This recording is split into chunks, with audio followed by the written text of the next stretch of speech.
வடகிழக்கு பருவமழை காரணமாக தாழ்வான பகுதிகளை வசிக்கிற மக்கள் மழைநீர் தேங்கி பாதிக்கப்படக்கூடாதுன்னு மக்கள் அச்சமில்லாமல் தங்களுடைய அன்றாட பணிகளை ஈடுபட உதவுற வகையில் அரசு துரிதமாக செயல்பட்டு வருது. தொடர்ந்து நிலைமையை கண்காணித்து அதிகாரிகளுக்கு உத்தரவுகளை எல்லாம் பிறப்பித்து அதை நாங்கள் ஃபாலோ பண்ணுறோம்.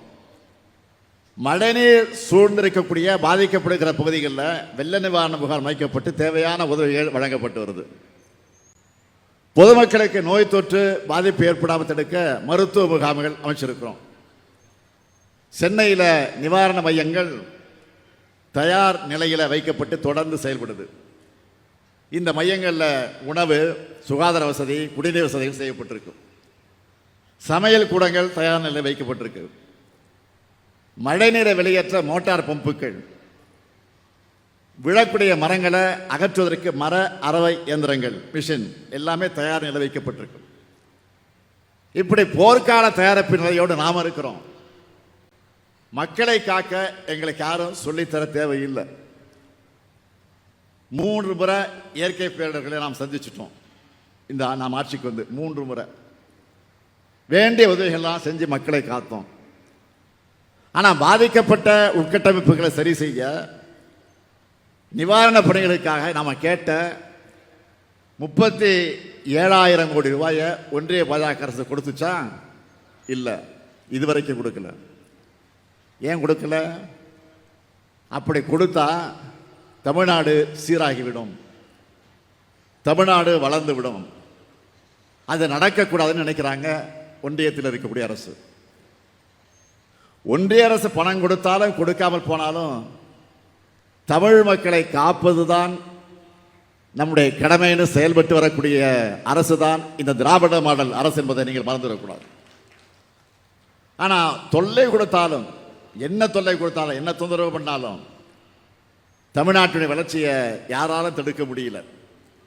இப்போ தேர்தல் ஆணையம் மூலமாக சிறப்பு தீவிர வாக்காளர் பட்டியல் திருத்தம் என்கிற பேரில் நம்முடைய வாக்குரிமையை பறிக்கிற சதியை அறிவிச்சிருக்கிறாங்க. ஏற்கனவே பீகாரில் இதனால் என்ன நடந்துச்சுன்னு பார்த்தோம்.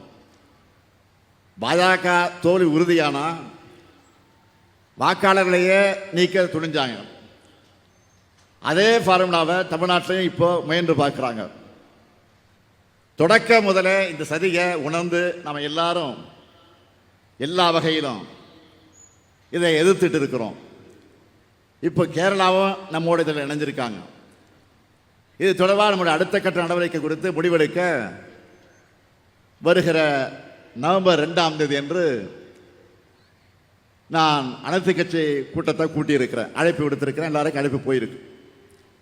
இந்த மேடையிலிருந்து மீண்டும் உறுதியாக சொல்கிறேன், ஜனநாயகத்தோட அடித்தளமே வாக்குரிமை தான். அதை எந்த நிலையிலும் விட்டு கொடுக்க மாட்டோம். வாக்குரிமை பறிப்பு, வாக்கு திருட்டு போன்ற பாஜகவை முயற்சிகளை முறியடிப்போம். தமிழ்நாட்டு மக்களுடைய வாக்குரிமையை காப்போம்.